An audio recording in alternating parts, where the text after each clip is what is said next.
अभागा बुनकर पंचतंत्र। एक नगर में सोमलिक नाम का जुलाहा रहता था।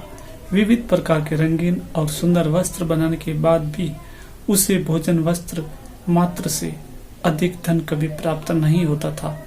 अन्य जुलाहे मोटा सादा कपड़ा बुनते हुए धनी हो गए थे।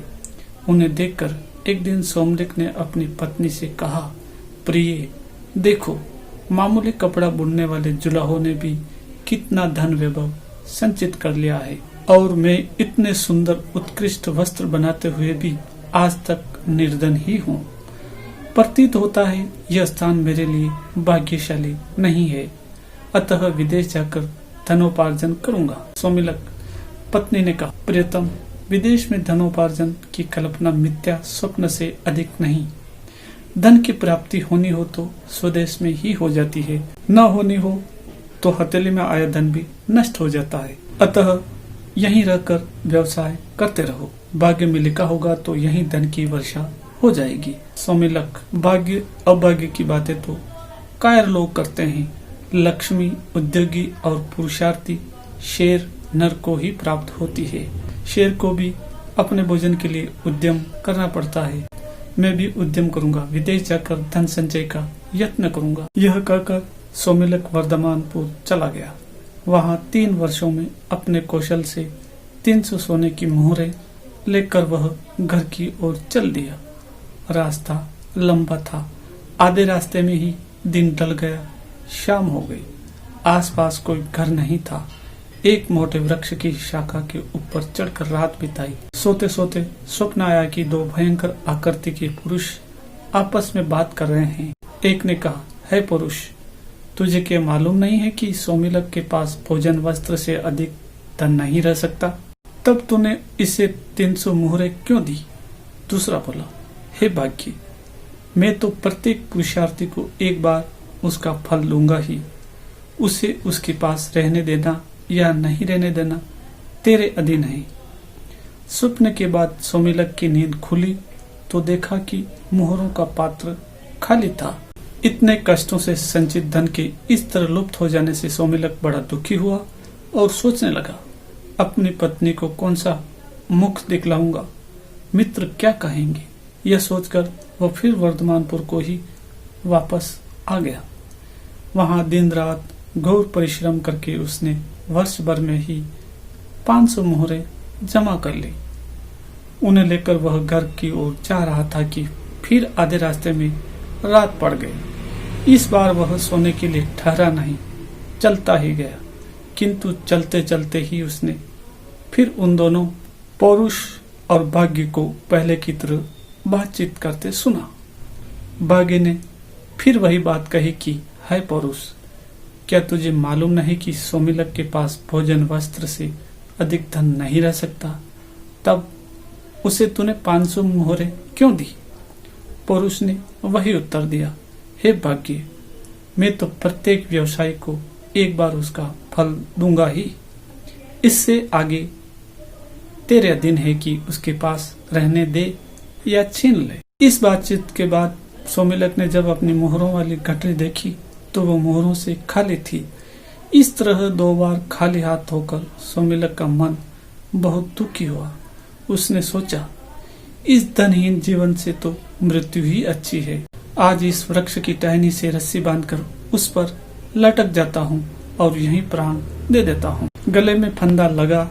उसे टहनी से बांधकर जब वो लटकने ही वाला था कि उसे आकाशवाणी हुई, सोमिलक, ऐसा दुस्साहस मत कर। मैंने ही तेरा धन चुराया है। तेरे भाग्य में भोजन वस्त्र मात्र से अधिक धन का उपभोग नहीं लिखा। व्यर्थ के धन संचय में अपनी शक्तियां नष्ट मत कर। घर जाकर सुख से रह। तेरे साहस से तो मैं प्रसन्न हूँ। तू चाहे तो एक वरदान मांग ले, मैं तेरी इच्छा पूरी करूंगा। सोमिलक ने कहा, मुझे वरदान में प्रचुर धन दे दो। अदृष्ट देवता ने उत्तर दिया, धन का क्या उपयोग? तेरे भाग्य में उसका उपभोग नहीं है। भोग रहित धन को लेकर क्या करेगा? सोमिलक तो धन का भूखा था। बोला, भोग हो या न हो, मुझे धन ही चाहिए।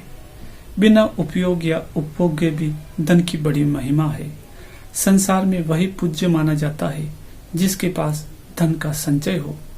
कृपण और अकुलीन भी समाज में आदर पाते हैं। सोमेलक की बात सुनने के बाद देवता ने कहा, यदि यही बात है, धन की इच्छा इतनी ही प्रबल है, तो तू फिर वर्धमानपुर चला जा। वहाँ 2 बनियों के पुत्र हैं, एक गुप्त धन, दूसरा उपभुक्त धन। इन दोनों प्रकार के धनों का स्वरूप जानकर तू किसी एक का वरदान मांगना। यदि तू उपभोगी योग्यता के अनुसार धन चाहेगा तो तुझे गुप्त धन दे दूंगा, और यदि खर्च के लिए धन चाहेगा तो उपभुक्त धन दे दूंगा। यह कहकर वह देवता लुप्त हो गया। सोमेलक उसके आदेशानुसार फिर वर्धमानपुर पहुंचा। शाम हो गई थी। पूछता पूछता वह गुप्त धन के घर पर चला गया। घर पर उसका किसी ने सत्कार नहीं किया।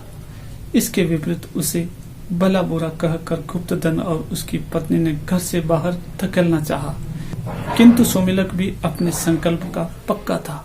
सबके विरुद्ध होते हुए भी वह घर में घुसकर जा बैठा। भोजन के समय उसे गुप्त धन ने रूखी सूखी रोटी दे दी। उसे खाकर वह वहीं सो गया। स्वप्न में उसने फिर वही दोनों देव देखे। वे बातें कर रहे थे। एक कह रहा था, है पुरुष, तूने गुप्त धन को भोग्य से इतना धन क्यों दे दिया कि उसने सोमेलक को भी रोटी दे दी। पुरुष ने उत्तर दिया, मेरा इसमें दोष नहीं। मुझे पुरुष के हाथों धर्म पालन करवाना ही है। उसका फल देना तेरे दिन है। दूसरे दिन गुप्तधन पेचिश से बीमार हो गया और उसे उपवास करना पड़ा। इस तरह उसकी क्षतिपूर्ति हो गई। सोमेलक अगले दिन सुबह उपभुक्त धन के घर गया। वहाँ उसने भोजन आदि द्वारा उसका सत्कार किया। सोने के लिए सुंदर शैया भी दी।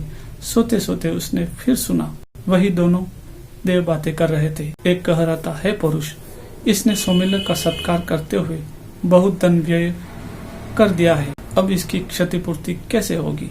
दूसरे ने कहा, हे भाग्य, सत्कार के लिए धन व्यय करवाना मेरा धर्म था, इसका फल देना तेरे अधीन है। सुबह होने पर सोमेलक ने देखा कि राज दरबार से एक राजपुरुष राजप्रसाद के रूप में धन की भेंट लाकर उपभुक्त धन को दे रहा था। यह देखकर सोमेलक ने विचार किया कि यह संचय रहित उपभुक्त धन ही गुप्त धन से श्रेष्ठ है।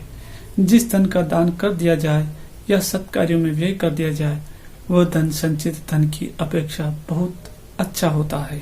तो दोस्तों, ये कहानी आपको कैसी लगी? अच्छी लगी हो तो चैनल को लाइक, शेयर और सब्सक्राइब जरूर कीजिएगा। जय श्री राम।